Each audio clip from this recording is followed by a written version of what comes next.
Aubrey Snyder, that covers Penn State wrestling, said she talked to you before the Olympic trials, and she kept asking you about coaching, and you kept saying, "Are you trying to get rid of me?"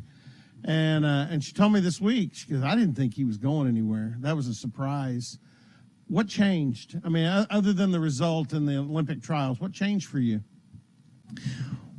I mean, I love coaching. I love wrestling. You know, I've spent the last 7 years, building the M2 Training Center with Mark McKnight.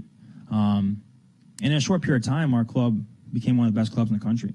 You know, and I think we were able to develop the talent and pour into the kids. And it's something that I always loved, you know, but there's just only a few places that truly have the ability to win at the highest level. And it takes a lot. And when I was in my barn. I have my 3 Highland cattle, and I got to talk to you guys about how to get them down here. I know we talked about that yesterday, and a couple of the guys were saying they can help me. I got a couple goats and a pig and 10 chickens. But I was in the back, and I got a call, and I'm like, missed call from Oklahoma. I don't know what this would be. And I listened. This athletic director, Chad Weiberg, I'm like, I need to answer this call. I need to call him back. And Oklahoma State's one of those things where it doesn't matter what you're doing, your life goes on pause, and you're going to think about this opportunity because it is one of the opportunities. And that's what changed. We sat down and we talked about it, and these guys were able to.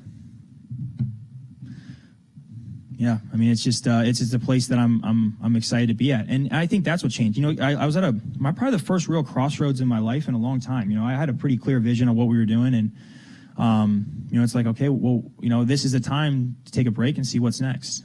And after talking with these guys, and we came up with a really good plan and realized this is next. And and I'm excited for the opportunity. You said when you heard Chad's voicemail, you were like, I got to call him back. Life goes on pause. Could you just elaborate a little bit? Did you make the connection that he was calling you about the opening, and sort of what was going through your head during that first conversation with Chad? We left me a voicemail, and I called him back, and I think we exchanged a couple text messages, and it's pretty simple. It's like, are you interested in coaching Oklahoma State? I said, well, I'm interested in the right situation with the right resources, in a program that can win. And Oklahoma State, I always believed was that, and after a couple of short conversations, I realized it is absolutely that opportunity. And, we just continue to talk through things, and it was great, and I just think, I think a lot of times you think of wrestling as an afterthought at a university. And I think most places it is. And here, that is not the case. It's ingrained. I believe the words he says, this is the heartbeat of this university. And it wasn't I hope it wasn't a trick. But I don't believe it was. I think Coach Smith would wrestle him into the ground if that was the case, and I don't think that he'd.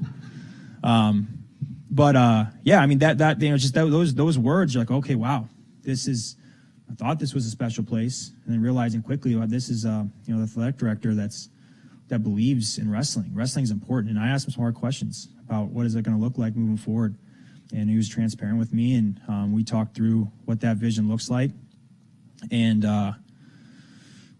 it's an exciting opportunity, and I'm extremely grateful. I just kept telling him, man, I'm so honored that you're considering me for this. You could pick anybody you want for this job.